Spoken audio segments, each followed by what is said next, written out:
What's on your mind, Ellis? Let's go find Jimmy Gibbs' stock car. We get that thing gassed up, we will drive out of here. Well, it's a plan. I don't know if it's a good plan, but it is a plan. Soon as these doors open, get ready to move.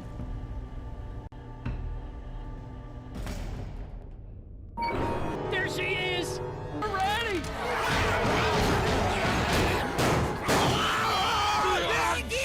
Punch it, Ellis! Here we go, folks. Buckle up. I aim to see what this car can do. Next stop, New Orleans.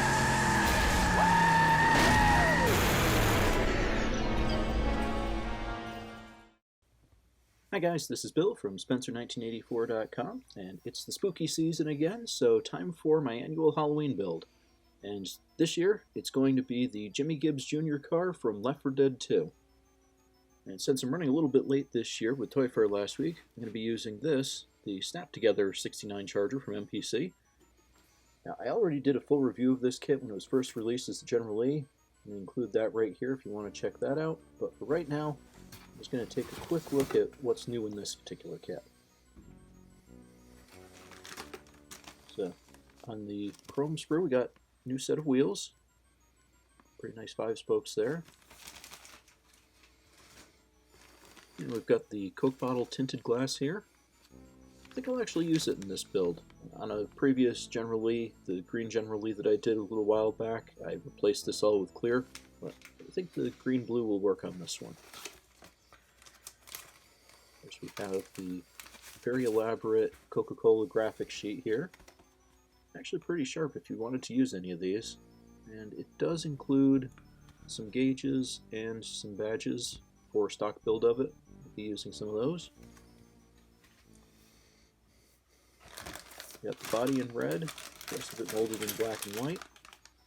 And that's pretty much it. So jumping right in on the interior, although there were 4 people in the car, I don't want to have this just be a straight General Lee interior. So I'm going to cut out the back seat and the center console, and do a whole lot of scribing so that I can get it out as neatly as possible.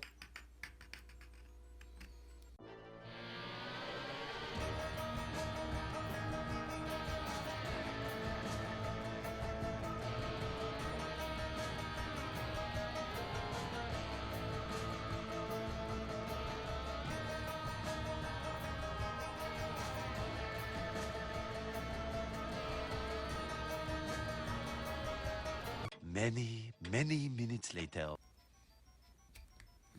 And done. There we go. Got the back seat and center console all out.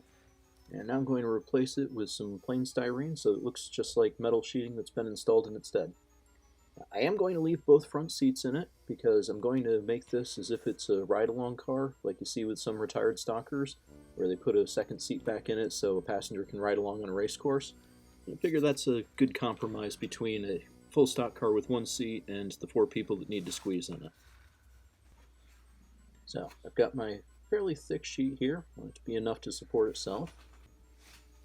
And what I'm going to do is I'm going to take a couple measurements.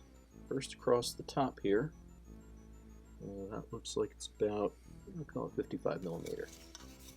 And then I want to do the same at the bottom because the interior is not square-sided. Down here, it looks like it's about 50 1/2.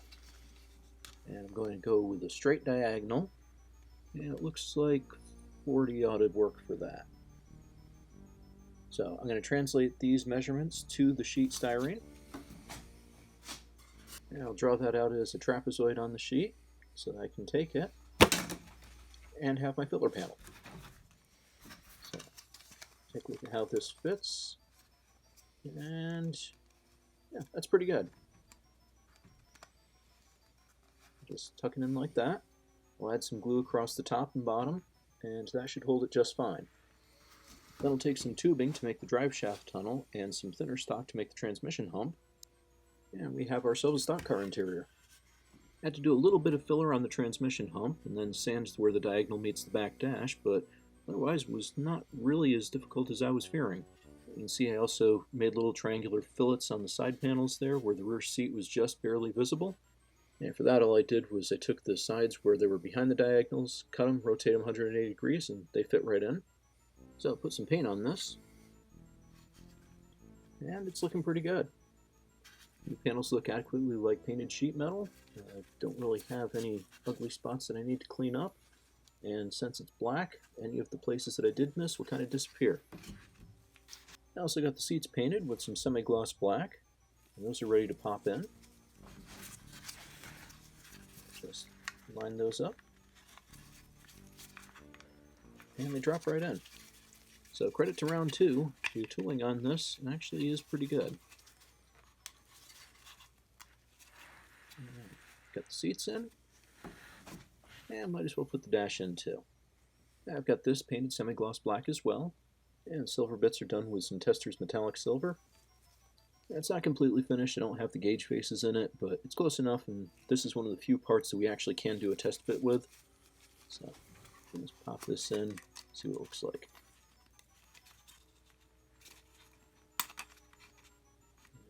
And it helps if you line up the pegs. There we go. Alright, so that's about how that's going to look. And I'm pretty happy with it.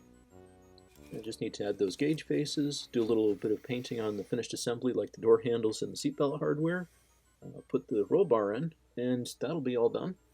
And then it'll be on to the body. So that will be next week's project. You can check back then, and thanks for watching.